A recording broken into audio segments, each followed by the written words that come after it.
Sayangnya bahasa daerah kita semakin lama dalam kondisi krisis. Ada 25 bahasa daerah yang terancam punah, tapi sebelumnya juga ternyata asing untuk berkomunikasi, bahasa Indonesia sebagai bahasa nasional serta bahasa daerah sebagai simbol budaya perlu mendapatkan ruang yang lebih dalam komunikasi kehidupan sehari-hari untuk mempertahankan kelestarian.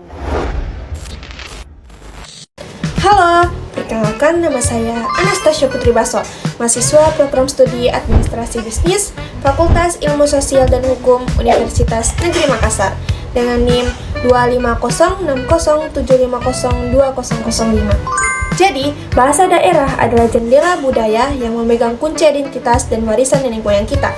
Namun, di era digital saat ini, banyak bahasa daerah yang terancam punah. Globalisasi dan penggunaan bahasa nasional serta asing yang semakin dominan membuat generasi muda semakin jarang menggunakan bahasa daerah sebagai alat komunikasi sehari-hari. Data menunjukkan ratusan bahasa daerah di Indonesia menghadapi resiko kepunahan dalam beberapa dekade ke depan jika tidak ada upaya pelestarian yang tepat. Dalam video ini, kita akan bersama-sama menyelami pentingnya pelestarian bahasa daerah, terutama dengan memanfaatkan teknologi digital agar kekayaan budaya ini terus hidup dan berkembang, bukan malah hidup terlupakan. Pertama, mari kita lihat beberapa tantangan yang dihadapi bahasa daerah saat ini. Banyak generasi muda lebih sering menggunakan bahasa nasional atau bahasa asing, terutama dalam dunia digital seperti media sosial dan aplikasi chatting. Kondisi ini membuat penggunaan bahasa daerah semakin berkurang. Selain itu, banyak bahasa daerah yang belum terdokumentasi secara digital sehingga sulit untuk dilestarikan dan diajarkan kepada generasi berikutnya. Namun, di era digital juga membawa peluang besar untuk pelestarian bahasa daerah. Contohnya, media sosial sekarang menjadi platform yang sangat efektif untuk mengenalkan dan menggunakan bahasa daerah. Banyak akun yang membuat konten kreatif dalam bahasa daerah seperti video, Gini roh, Pablo Balembo na. Datang dong Sony Dewa. meme, Cewek yang cak kindi-kindi, kumo? Iya, anak tesap. dan cerita pendek. Selain itu, sudah banyak aplikasi mobile yang bisa membantu kita belajar bahasa daerah dengan cara yang mudah dan menyenangkan. Buku, kamus, dan cerita rakyat juga bisa didigitalisasi sehingga mudah diakses oleh siapa saja dan kapan saja. Selain itu, komunitas online dengan bahasa daerah sebagai bahasa pengantar semakin berkembang, membuat penggunaan bahasa daerah tetap hidup. Solusi untuk anak-anak agar melestarikan bahasa daerah bisa dilakukan melalui beberapa cara efektif sebagai berikut. Yang pertama, pendidikan bahasa daerah sejak dini, misalnya dengan mengintegrasikan bahasa daerah dalam kurikulum sekolah, atau kelas khusus bahasa daerah serta pembelajaran cerita rakyat berbahasa daerah.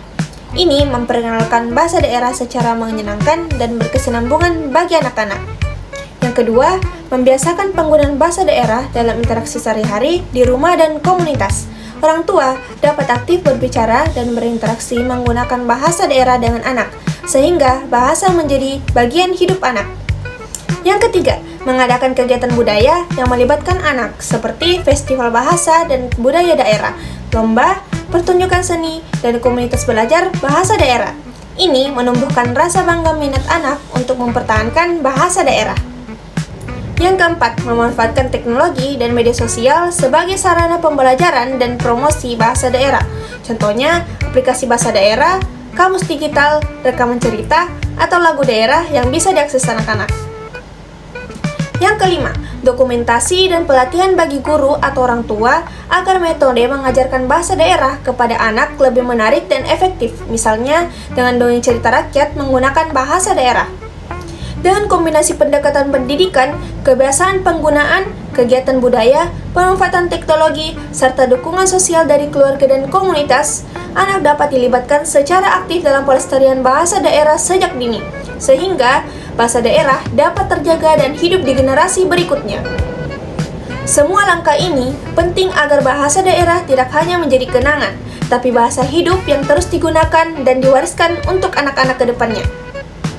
Bukan hanya anak-anak, kita semua punya peran penting dalam melestarikan bahasa daerah, terutama di era digital ini. Mulailah menggunakan bahasa daerah dalam kehidupan sehari-hari, termasuk di media sosial.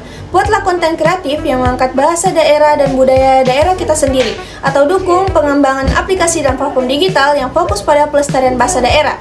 Dengan langkah sederhana ini, kita bisa menjaga warisan budaya agar tidak hilang dimakan zaman. Terima kasih sudah menyimak video ini, semoga bermanfaat dan sampai jumpa di video pembelajaran berikutnya.